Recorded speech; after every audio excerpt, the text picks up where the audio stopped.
అమెరికాలో మళ్ళీ sting operation చేసి నా కార్ని దొంగలించిన వాళ్ళని రెడ్ హ్యాండెడ్ గా పోలీసులకు పట్టించాను.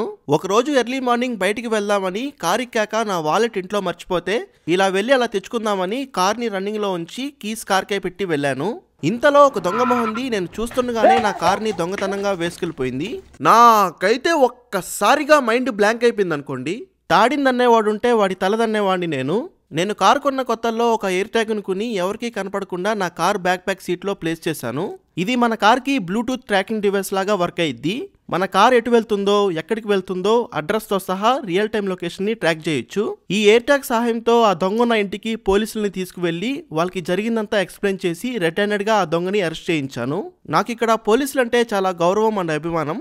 ఎందుకంటే డ్యూటీ చేసేటప్పుడు వీళ్ళ మైండ్ సెట్ ఎలా ఉంటుంది అంటే we're not the enjoyers, we're the servants of the people. చట్టం ముందు అందరం సమానులే, law is law for everyone, no exceptions అనే రీతిలో ఇక్కడ సిస్టమ్ పనిచేసిద్ది.